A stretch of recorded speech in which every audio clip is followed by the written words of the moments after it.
A good day to all my subscribers and active Nigerian citizens. Thank you for joining me once again. This is Naija Unfiltered with Charlie. Here we talk about politics as it affects the life of Nigerians on a daily basis.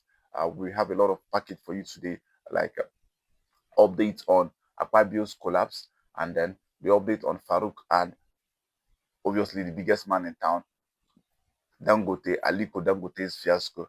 But let's quickly move for want of time. We have a lot to discuss. This is coming from Donald Trump. A lot of us felt like we were waiting for an update from them. But to some people, it might be a shock. But to some of us, I think we knew that this was going to happen with the way we did, the line we were towing. And let me quickly read what the White House had to say. Fact sheet. President J. Trump further restrict and limit the entry of foreign nationals to protect the security of the United States. Okay, let me go further. Strengthening national security through common sense restriction based on data. Today, which was the 16th, yesterday, 16th of December, President Donald Trump signed a proclamation expanding and strengthening entry restrictions on nationals from countries with demonstrated persisted severe deficiency in screening, vetting, and information sharing to protect the nation from national security and public safety threats. It adds partial restrictions and entry limitations on 15 additional countries: Angola, Burundi, Benin Republic, Cote d'Ivoire, Gabon, the Gambia, Malawi, Togo, Senegal, obviously Nigeria. Now, let's quickly go forward of that. The proclamation includes exceptions for lawful permanent residents, existing visa holders, certain visa categories like athletes, diplomats, and individuals whose entry serve the U.S. national interest. But quickly, let's go to where it hits most. Why the ban? And that is why people have been asking, why? For Nigeria, this is what he had to say. Radical Islamist terrorist groups such as Boko Haram and Islamic State operate freely in certain part of Nigeria, which creates a substantial screening and vetting difficulty. According to overstay reports, Nigeria had B1, B2 visa overstay rate of 5.56% and FM and J visa overstay of 11.90%. So mainly, it is not about the visa overstay because we're having 5.56% and 11%, which is not so large. Their major reason here was because of the radical Islamic terrorist groups such as Boko Haram and other and ISWAP that are operating in our region freely. We said that it was going to happen. It was going to happen. Now it's a question. They've ticked the first box, calling us a country of particular concern. The second one is visa ban. And this is going to affect B1, B2 because obviously there are new entries. The next one now, you're going to see fire. Yeah, that is the pattern. There is a pattern. 1, 2, and then the third one, when it strikes, we would say, oh, we said it. And for some of us, we knew that it was going to happen. And I don't have a problem with this. If you feel like you deserve to go to the US, then your hands, you must come clean. Everybody keeps protecting themselves. We just saw what Australia went through some days ago. Nobody wants that for his state. And that is where I would have to commend them. And shame to Tinubu and his co-host. Because we can't keep trying to protect or build the country, and you guys are dragging us 5 years behind. We should have passed all this stage. Just imagine a visa ban in a state where we have a lot of students that are getting scholarships to go to the US to study. Now it's now a question of, are we sure whether they are going to, because most of them are first-time entry. Will they get visa ban? Will they get rejections? But the good thing now, the good thing is it has started like this. Tomorrow it would be politicians. That is one thing I'm certain about. The US does not play. So big ups to Donald Trump and shame to Nigerians and our president. They've done all this one. But quickly, for want of time, we have to quickly move. There's a lot to discuss. This one is coming from quickly, I have to do a background story. We have, remember Hadi Sirika, the man that former aviation minister under President Muhammadu Buhari, late President Muhammadu Buhari, that in claim, quote, that we got Nigerian Air. He was in a function this weekend in Dulce local government area of Katsina State, where he came for condolence visits.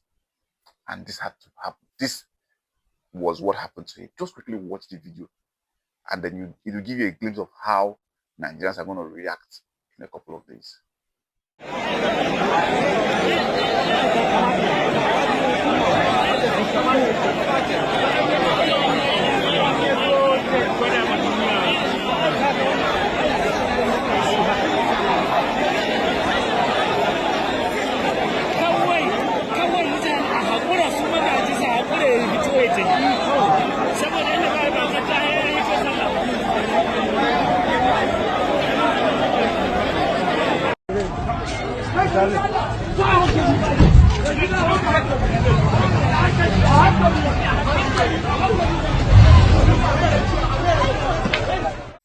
Yes, you saw that, right? That happened in Katsina State, where the former Minister of Aviation went for a condolence visit. He had to be whisked away, if not, but they touch him. Don't be say. I think our politicians have to know that yes, there is consequences for their actions. You can't be in power and then, mind you, he still has 16 count charge against the EFCC. The EFCC has against him billions. He pulled the highest heights. We in quotes, we got the Nigerian Air, borrowed a plane, painted it, did all manner of nonsense. The people of the north have started, although they over time they are known for attacking politicians when they feel like the politician is wrong. But this one gave me certain amount of joy. Yes, because enough is enough. We can't keep having these guys go scot-free when they do things. They should know that if they are caught in public spaces, hand go touch them. Stones fly. In fact, it took the grace of God for him to come out alive from that place. They were ready to deal with him. He was whisked away, and this is just the beginning. Since they refused Nigerians to drink water and drop cup, they said they're not going to drink water, drop cup. Yeah, it is what it is at this point in time. I think it's a welcome development. Yes, when John go mature, everybody go know. It's a welcome development. I think I'm happy with this outcome. If I tell you that, oh, it feels bad that people are going for jungle justice or people are trying to fight, no, I don't feel bad. I feel very happy. Deep down, I feel very happy. Enough is enough. We can't keep pampering these politicians, putting us through hardship. If you go to Castina, you understand what I'm talking about. They have like one of the highest rate of bandit activities. The people can't go to farm. The people can't, drink good water. The people can't do a lot of things. But you go and you steal billions and you claim to be representing them in the federal distance. No. When you come back home, we'll deal with you. That's what people are trying to say at this point in time. I think that's a good one. One of the news making the round has to be Aliko Dangote and Engineer Farouk Ahmed's fight. We'll have to call it a fight actually at this point in time. Dangote went a step ahead by printing all the allegations in the national dailies. Yes, the nation's newspaper for the 16th of December had that printed out. Oops, that feels like a lot. A lot of people felt like, oh, Dangote, you are doing too much, especially the fact that he called names. But I would say this, enough is enough. We can't keep pampering people, say, oh, you don't call the kid's name. That even the Italian, or what they call it, the Italian mob, there's a code, don't fight family and all that. Don't bring family into it. No, at this point, bring everybody into it. And that is why we are at the stage where we are today in Nigeria. We try to be politically correct. We try to fight safe. Say, oh, don't do this, don't do that. Let's just attack the person. No, if you know that these kids are being trained with public fund, stolen public fund. Then bring their names out, publish their names out. Publish their names out. At least the kids, when they go to school tomorrow, the children in Switzerland would know, oh, you are here because your dad is a thief. Yes, that's what it means. And I think it would now make that psychological impact on them. It will hit them hard that yes, Nigerians are no longer happy. I think I love what Dangote has done in this case, and he chose the Nation newspaper for a reason. For those of us that grew up in the north, we know why. I think he did it because the Nation newspaper is mostly read in the north, so this is going to spread like wildfire down in the north. But let's, like we heard what Farouk Ahmed said. He said his hands are clean, but he's glad that his ICPC that is investigating the whole thing, that he would come out innocent at the end of the day. Let's see how that turns out. A lot is going to unfold in a couple of days, if I must tell you. Quickly, we have to go to the next trending topic, and that one has Godswill Akpabio's updates on his collapse. A few days ago, we saw news making rounds that he collapsed and he's in a hospital in London.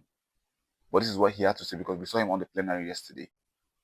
The Senate asked National Security Advisor DSS to track down authors of Akpabio's death rumor. Let's quickly watch the video, and then we'll come back and I would react to it. And I don't know. I think all we can do is to. Is it the view of the Senate that this matter be referred to the National Security Advisor, the DSS, to investigate? Those in support say aye. Those against say nay. That is it. I think that's all we can do. Yes, that was yesterday's plenary where Godswill Akpabio gave a vote to the House. Should they, put out, or should they remand the matter to National Security Advisor and DSS? And they all said aye, because yes, it's always the eyes. It's always the eyes that have it in the House. I have certain concerns. Yes, it is not good that he was said, oh, he died and all that. That's one aspect. But the question now is, so the DSS and the National Security Advisors can work when put to. Now, you would see in a couple of days that, oh, someone will be arrested for that claim. But this same DSS and this same presidency claimed that they can't track bandits, but they can track innocent Nigerians that go against, in quotes, against them.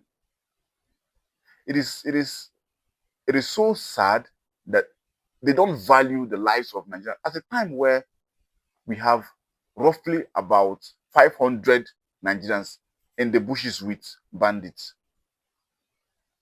without updates whatsoever. But you had the guts to say, because someone said you were dead. Mind you, you know that. You yourself, you know you are not dead.